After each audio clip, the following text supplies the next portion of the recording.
Hello, my name is Steve Crosby. I am the client education specialist here at Crain and Wooley. Today, I would like to talk to you about a topic that's common for Texas residents, and that is the issue of trusts and guns. What do I do with my firearms? There's two major things we have to address right off the bat.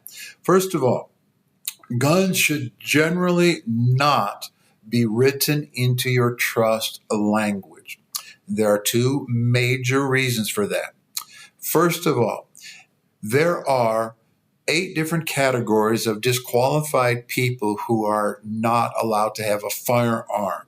So you don't want to put your successor trustee in the position of possibly having to distribute a firearm to someone who, after your decease, may be a disqualified person. Maybe while you're alive, they don't have a criminal record or they're in the disqualified category, but after you're gone, they are. It puts your trustees in a bind of illegality. So there are 8 different categories of disqualified people, and we are going to enumerate those for you in your trust funding instructions that you're going to get at the end of your signing meeting. After your documents are all signed, you'll get a portfolio binder. It has lots of resources for you in there. And one of the things that will be in there will be a list of the 8 types of people who are disqualified from owning a firearm. So that's one reason. The second big reason is if your gun is an NFA regulated gun, it is illegal to put it in a revocable trust. Now, if you have an NFA gun, you probably know that it is. But for those that don't, it's the National Firearms Act. And there are certain guns that by regulatory statute are forbidden from being put into trusts, such as fully automatic, certain magazine sizes, guns with silencers, suppressors, certain caliber of guns, sawed-off versions of guns. So if you want more information on that, you can refer yourself to the National Firearms Act. So it is illegal to put any of those kinds of guns into a trust. Those types of guns, national firearm regulated guns, have to go into a special gun trust. Crain and Wooley can write one up for you, but that would be an extra charge. Or very often, a licensed gun dealership can write up a very simple gun trust for you.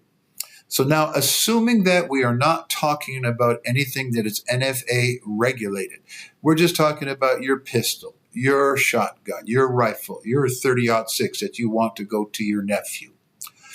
As long as that person is not a disqualified person and they're residing in Texas, it's a fairly simple situation. You can, on your memo of personal property, now you're going to get one of these, your name, BU, and you just write here, I want my 30-06 to go to my cousin, Billy.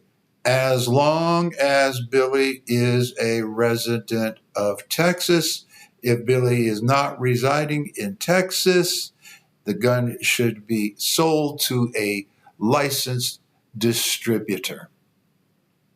So that's the simplest option. But let's say Billy is living in Texas while you're alive, but after you're gone, Billy has moved to Oregon or Washington, and Billy is still on your memo of personal property. You're deceased, and now your trustee has to transfer a gun over a state line. That's going to be a very serious problem with potential criminal liability.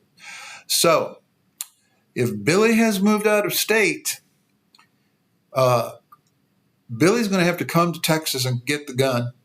And then Billy's going to have to assume the liability of going to jail if he takes that gun from Texas to Oregon or Washington or California or some other state that has regulations that we don't understand. So that's why on that memo of property, we put that caveat that Billy needs to be a resident of Texas.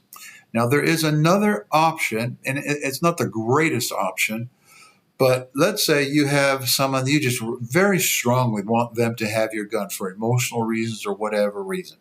And you don't know if they're going to stay in the state. You don't want them to go to jail.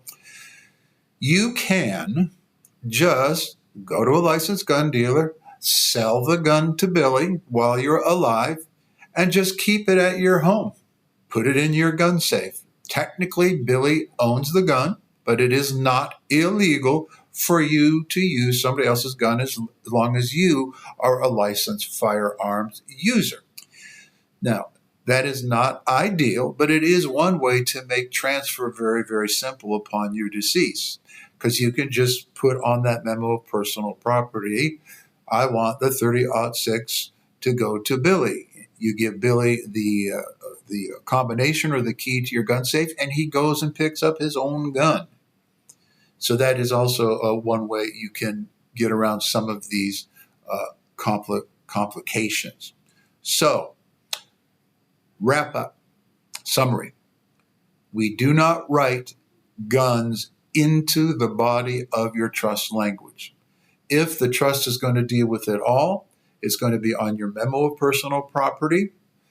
NFA regulated guns cannot be included in any way. They need a gun trust of their own, and you need to take a good hard look and consider very carefully the implications and potential implications of either giving a firearm to a disqualified person after you're gone or to someone who may be out of state when you're gone.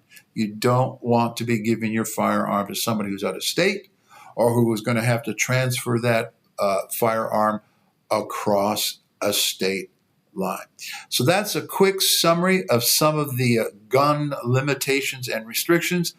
If you have any more questions, you can certainly bring them up at your signing meeting or give one of our attorneys a call and they can fill you in more detail. Again, you're going to get the written version of this, with your signed documents in your portfolio binder when you're all done. So I hope this has been helpful for you. Thank you for trusting us and choosing us here at Crain and Wooley.